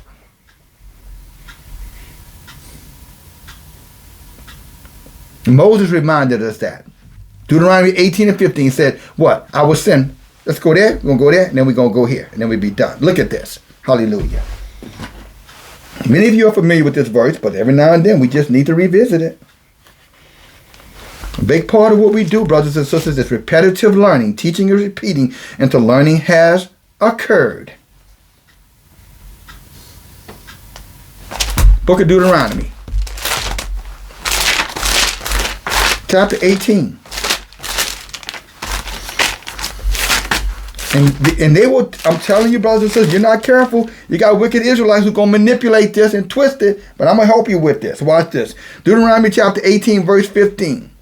In our Torah, it says, Yahuah will rise up unto you a prophet, talking to the people, from the midst of you, of your brethren, like unto me, unto him you shall listen. According to all that you desired of Yahuah, everything that you desire of Yahuah, in Korah, and in the day of the assembly, saying, let me not hear again the voice of Yahuah, neither let me see this great fire anymore, that I do not die, because many are going to be burning in the fire. And Yahuah said unto me, they have all spoken well, which have spoken, that said, send us a prophet from among our brethren. Verse 18, he said, I will raise them up, a prophet from among them, their brethren, like unto you. I will put my words in his mouth, and he shall speak unto them all that I command him. And this is not only that, this is an eternal. The Torah is eternal. The Torah has no end of days. Verse 19, and it shall come to pass that whosoever will not listen to the words which he, the prophet, shall speak, I will require of him. Now you got heathens among them. They talking about Jesus. Well, okay then, check this out. You heard what I just read. I'm going to raise up you a prophet from the midst of you, like your brothers, like unto me, you will listen. Look at this. Go to the book of Joshua. Hallelujah. The book of Joshua. Chapter 1. Look what it says here. This is Yahuah talking to Joshua. See, it only be verse 7. Joshua chapter 1, verse 7. Matter of fact, let's go to verse 1. After the death of Moshe, the servant of Yahuah, it came to pass that Yahuah spoke to Joshua, the son of Nun, Moses' minister, saying, Moses, my servant, is dead. Now therefore arise and go over to Jordan. Now he's delivering, just like Moses delivered us out of Egypt, Joshua is delivering us out of the wilderness. Just as I'm now delivering some of you out of the ignorance of Christendom. and Islam and Hinduism and Buddhism, Judaism, whatever ism. He says here, and you say to this people, unto the land I do give them, even to the children of who? Yasharel. Every place that the sole of your foot tread upon, that I have given you. As I said unto Moses, which we just read about in Deuteronomy 18, 15 through 18, as I said unto Moses, from the wilderness to this Lebanon, even to the great river, the river Perak, and all the land of the Shittim, and the great sea towards the going down of the sun shall be your coast. There shall not be any man able to stand before you all the days of your life. As I was with Moshe, so will I be with you. Did not Moses say that Yah will raise up a man from our brethren like unto him? And Yah would say, you will listen to him? Where did Joshua come from? He came from under the mentorship of who? Moshe. And here's Yahuah saying and fulfilling the prophecy to Moses right here in Joshua chapter 1. Look what it says. Therefore no man, verse 6, therefore be strong and of good courage, for unto this people you shall divide for an inheritance the land, which I swore unto the fathers to give them. Only be strong and very courageous, that you may guard and do according to all the Torah which Moses my servant commanded you. Turn not from it. Turn not from the Torah. Turn not from the Torah, to the right or to the left, that you may prosper. This Torah is going to cause you to prosper. It's like Deuteronomy 28, 1 through 12 talks about. The sight of this Torah shall not depart out of your mouth. You shall meditate therein day and night. Is that not what David said in Psalms chapter 1? He said, if you meditate on Yah's Torah day and night, you will be what? Like a tree planted by the rivers of water, leaf would not wither, and everything you did would prosper. Now, is David talking about something that was happening way over here with Joshua? That you may guard to do it according to all that is written therein. But then shall you make your way prosperous, and you shall have good success. Have not I commanded you? Be strong and of good courage, and be not afraid, neither be dismayed, for Yahuah is with you wheresoever you go. As long as you use that Torah as your instruction book and your guide. So he just read it. As I was with Moses, I'm going to be with you. That's exactly what he was talking about in Deuteronomy 18, 15 through 18. But they cleverly omit Joshua chapter 1.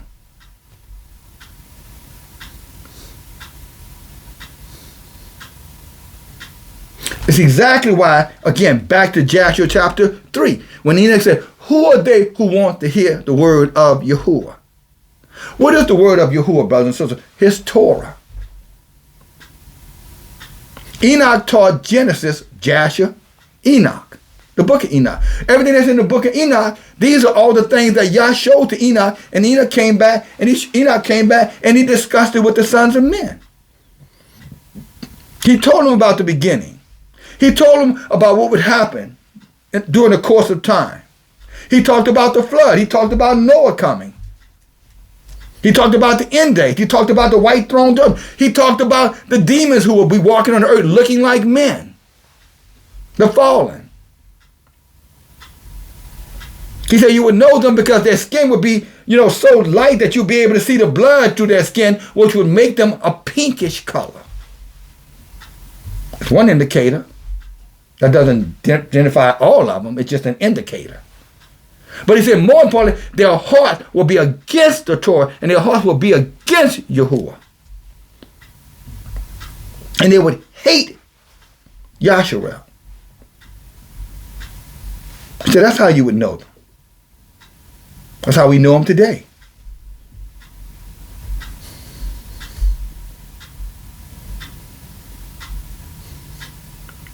He said, Enoch said, the people, look what he said in Enoch. Go to the book of Enoch real fast, brothers and sisters. Look what he says in verse 8. I said this earlier. He said, Azael, talking about a demon, taught men to make swords, knives, shields. Enoch chapter 8, verse 1. The fabrication of mirrors. the workmen of bracelets and ornaments, to use paint, the beautifying of the eyebrows, stones of every value, we're talking about pearls, rubies, diamonds, emeralds, etc., of the select kind, and all sorts of dyes, hair dyes, clothing dyes, so that the world will become altered. Now you're talking about transhumanism. And piety, which means unbelief, will increase. Fornications will be multiplied, means idolatry. And they transgressed and they corrupted all their ways. And then he went on to talk about what these different demons taught. The powerful demons, angels. Amalek taught sorcerers and the divinators. That's why Joshua say those who are nations around you, he said they are sorcerers and divinators.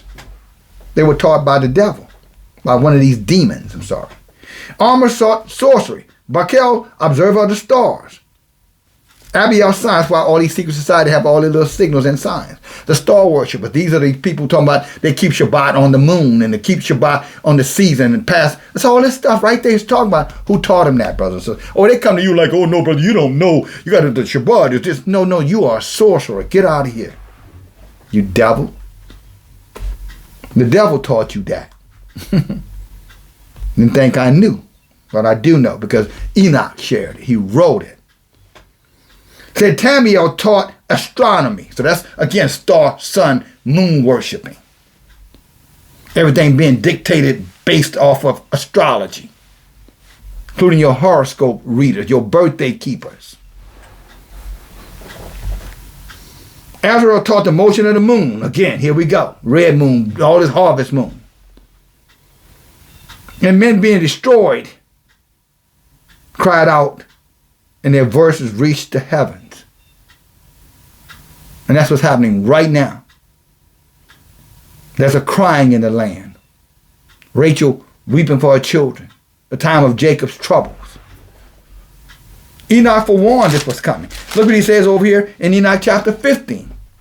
Then addressing me, he said, neither be afraid, O righteous Enoch. So again, there's righteousness in the land, even though they claim nobody can be. Neither be afraid, O righteous Enoch. You scribe, you writer, a teacher of righteousness. Approach here and hear my voice. And go say to the watchers of heaven that have sent you to pray for them. And tell them you ought to pray for men and not men to you. That's all of you who are praying to Jesus and Peter and St. Paul and St. Francis, Pope Francis. All of these, Peter, Paul, all of this stuff. Praying to all these entities, these dead things, Jesus, Yahuah. So we have no business praying to them. That's called neuromancers. Those who are indulging in familiar spirits. Deuteronomy again, 18, 9, 10, 11, and 12 talks about it. Against it. It says an abomination before Yahuah. Look at verse 2 says, wherefore you have forsaken the holy heaven, which endures forever, and you have laid with women, talking about these demons who came down here and made their own, that look like human, but they're not people. They're not humans. You call them people, but they're not human. That's why they could do some of the abominable things and teach the abominable things and behave in such horrific ways, unimaginable ways. That's why I say, daughter Zion, you guys are in serious danger out here by yourself. I know you don't like me telling it to you, but somebody better tell you something, so I'll tell you. And there are righteous men out here. You don't see them because you are running in that direction when you need to be coming in this direction.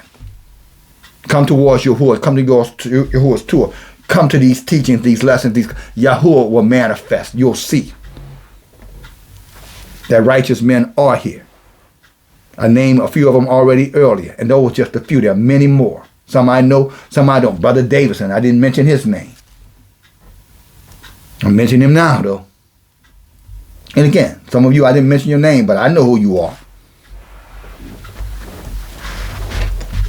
Sister Macmillan, another name that comes to mind.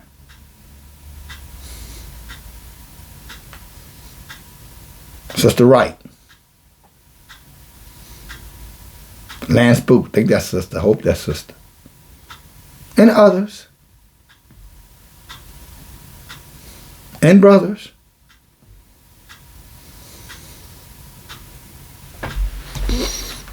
But you ain't going to find us out there with the whores and the whoremongers. You ain't going to find us out there with the idolaters and the pagans. You ain't going to find us in the damn church. That's not what we are. We don't run there no more. We long ago came out the whorehouse. House of ill repute. The church. Verse 2. Verse 3. Verse 2 again. Wherefore you have forsaken the lofty holy heaven, which is enduring forever. Now this is what Enoch was teaching them, brothers and sisters. So when they came to hear the word of Enoch, this is what they were hearing. Just want to bring that out, because some of you are like, well, okay, all right, where you going? I'm telling you what he was teaching. He was teaching the beginning of time. How it all started. And then later he preached the end of time, how it's going to end. Then he preached the time after the end of time, how it's going to begin. When Ezra say Esau is the end of the world and Jacob is the beginning of the new world which follows, Enoch talked about that before Ezra talked about it. Y'all revealed the same thing to both of them. Just like you revealed it to me to reveal to you. Whether you accept it or not, that's up to you, right? Look what he says here. Verse 2 again. Wherefore you have forsaken the lofty holy heaven, talking about the fallen, which endure forever, and you have laid with women, and you have defiled yourself with the daughters of men, and have taken yourself women, and have acted like the sons of the earth, and have begotten giants. And you being spiritual, holy, possessing life which is eternal, have polluted yourself with women, and have begot carnal blood, and have lusted in the blood of men, and have done as those who are flesh and blood do. Saying they recreated something that's not human, but it's a man or woman. Verse 4. Therefore whosoever die, these however die and perish, talking about men. Therefore have I given them women, that they might cohabit with them, that their sons might be born of them, and that this might be transacted upon the earth. But you from the beginning were not made spiritual, possessing a life which is eternal, and not subject to death forever. Therefore I made not women for you, because being spiritual, your dwelling is in the heavens. Now the giants whom have been born of the spirit and of flesh shall be called upon the earth evil spirits. And on the earth shall be their habitation. Evil spirits shall proceed from their flesh, because they were created from above and from the holy watchers, which was the beginning and the primary foundation. Evil spirits shall they be upon this earth. Y'all hear this?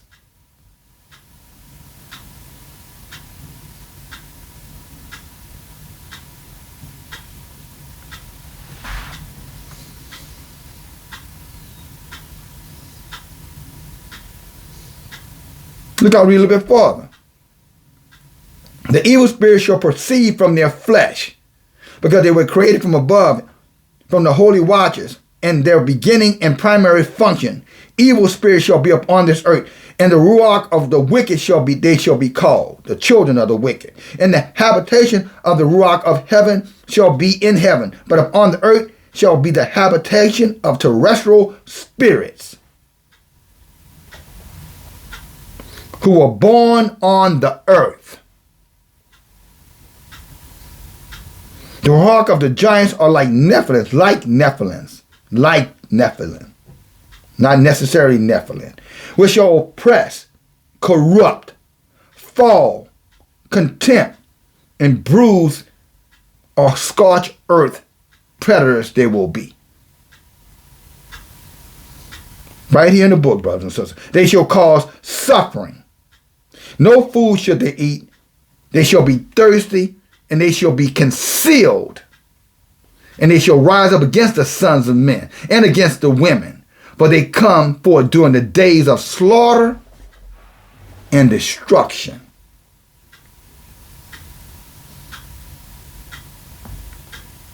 The time that we're in. This is an accumulation of time. They've been doing it for a long time. The misery that they cause, the slaughter they cause, the destruction they cause. And now we're at the apex of it. And Yah's about to judge this place. This is the thing that Enoch was teaching them. Men. This is the thing that was written in the book for us to learn as men. To warn us that everything around us, that they may look like us and maybe even we speak like them, but they're not us and we damn sure not them.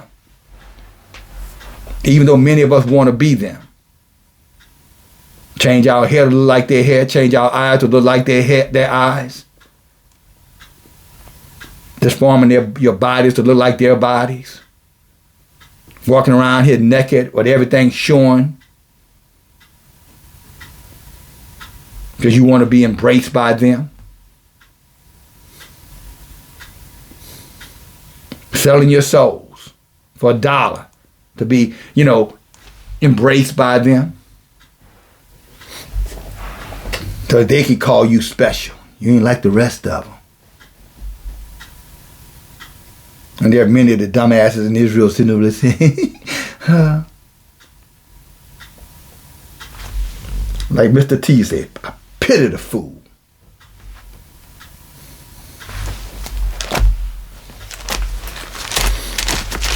Come on, let's go a little bit farther. I know I'm running a little long here. Hey, it's Monday. Hey, look. If you don't want to hear the word of Yahuah, then just click off and go on back to what you were doing. I'm sorry I bothered you. But for the rest of my brothers and sisters, hey, look. Look at what Enoch told them. These some of the things I talked about in how these demons taught weapons of war and makeup and disguise and transhumanism, etc. Mixing of species. So you can read about that in Jasher chapter 4, verse 11 says they did that. Look what 104 says. I swear to you, O righteous, that in heaven angels record the goodness before the glory of Yahuah, and wait with patient hope. For formerly you have been disgraced with evil and with the affliction, but now you shall shine like the luminaries of heaven. You shall be seen, and the gates of heaven shall be open unto you, brothers and sisters. Talking about you, the righteous. It said right here, I swear to you, the righteous. Don't let nobody tell you there ain't nobody righteous. That's condemning you to hell. This is the end he's saying it's going to be. I swear unto you, first Enoch 104:1. I swear, promise to you, righteous, that in heaven the angels record your goodness before the glory. Not no damn Jesus or Yahuah. Wait with patient hope. That's what Isaiah 40:31 says. Those who wait upon Yahuah, they shall renew their strength.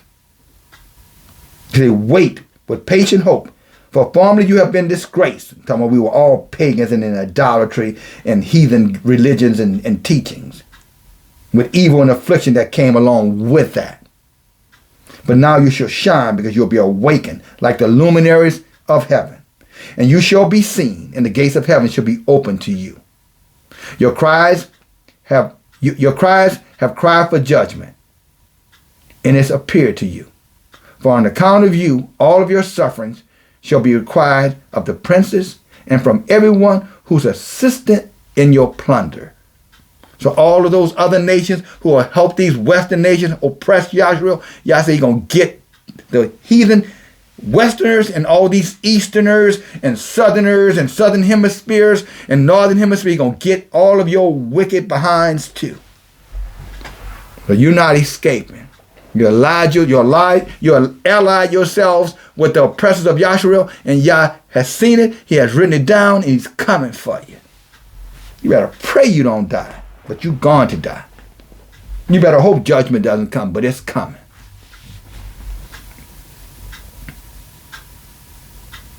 Hallelujah. He said, continue to wait with patience, verse 3. Wait with patience and hope.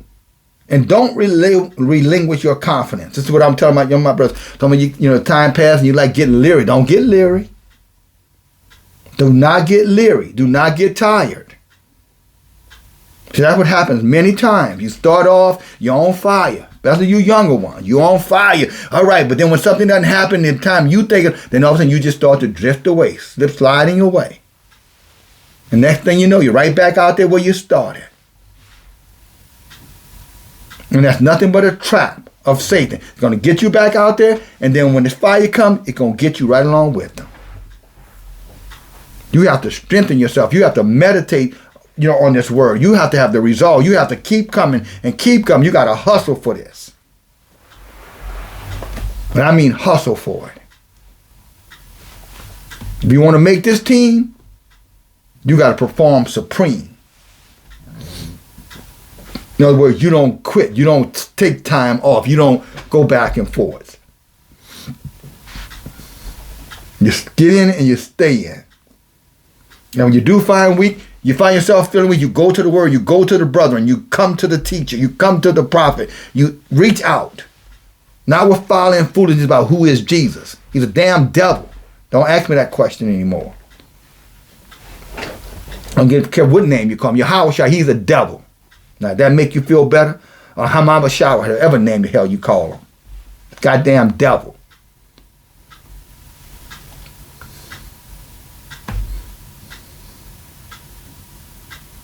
He said, wait with patient hope and don't relinquish your confidence, for great joy shall be yours, like that of the angels in heaven. Conduct yourselves as you may. Still you shall not be concealed in the day of great judgment. You shall not be found like sinners, and eternal condemnation shall not be far from you, as long as this world exists.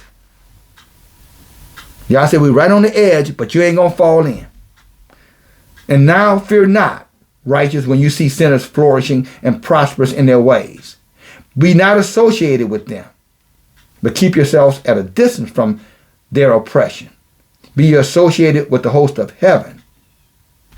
You, sinners, say, the transgressions shall not be taken account of and be recorded, but all your transgressions shall be recorded. These are the sinners saying that somebody else died for their sins. So they're going to say somebody died for their sin, but they've been duped. Ezekiel 18:20 said, nah, you died for your own sins. Enoch said in the end, this is what it is. You sinners say all our transgressions shall not be taken account of and be recorded, but all your transgressions shall be recorded daily. And be assured by me that light and darkness, day and night, behold, will be all your transgressions. So you think you're getting away with it? You think somebody died for it? He said, no, they didn't. No, it did not. But he says to meditate on this. Stay on top of this.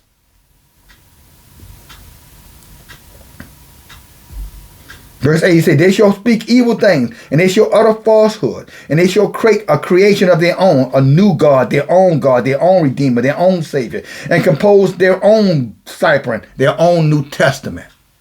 He said they're going to write their own book. But when they shall write all the words correctly in their own language, they shall neither change nor diminish them, but they shall write them all correctly, from which I have uttered concerning them, talking about the wickedness. So they're going to do exactly what's in that book, and that book is going to be to their own damnation. Another mystery also I point out to the righteous and to the wise shall be given a cypher of joy, of integrity, and of great wisdom, talking about this Torah. And to them shall the cypher be given, in which they shall believe, and in which they shall rejoice, and all their righteousness shall be rewarded. For who from these shall acquire the knowledge of every upright path. In those days, says Yahuah, they shall call them the children of the earth, and shall make them listen to the wisdom, and show them that you are their leaders. That's exactly what I'm supposed to be doing. Being a leader amongst the children of Yasharel, the righteous. And the numeration shall take place over the whole earth. For I, the Son, will forever hold communion with them in the path of uprightness. While they shall live in peace, shall be yours, and rejoice, children of integrity and in truth.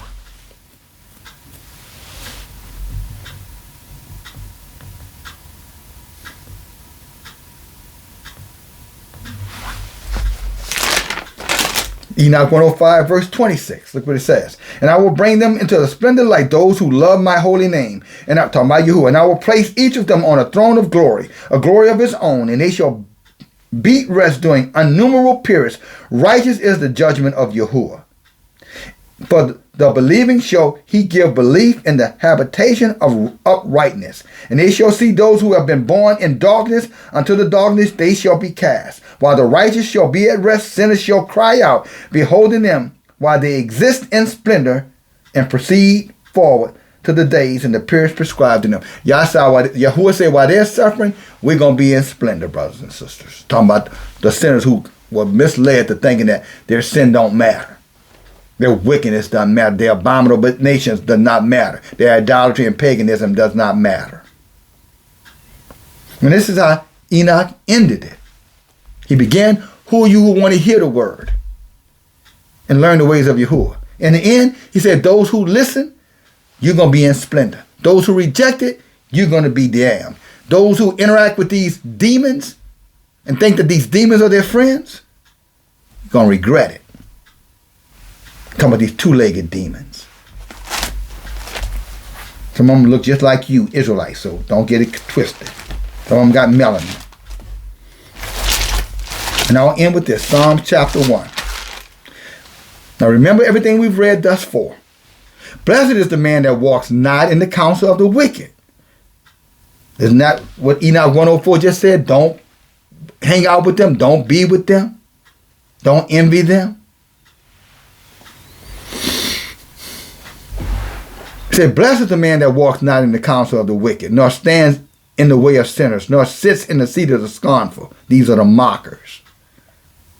The clever ones, who want to come using their little clever, trying to, be wise, think they're wise. They're foolish. See you coming a mile away with that foolishness. You waste that time over there with people who don't know where you've been. I've been where you are. You just don't know where I am, and you haven't been where I exist today. There's not a Christian out there can tell me something that I don't know about their Jesus. Studied that thing for 40 some odd years. Did home Bible studies about that thing. And you really think you can educate me on him? You're wasting your time. But look what David said. He said, Psalm chapter 1, verse 2. But his delight is in the Torah of Yahuah, not no New Testament. But his delight is in the Torah of Yahuah. And in this Torah he meditates day and night. And he shall be like a tree planted by rivers of water that bring forth fruit in its season.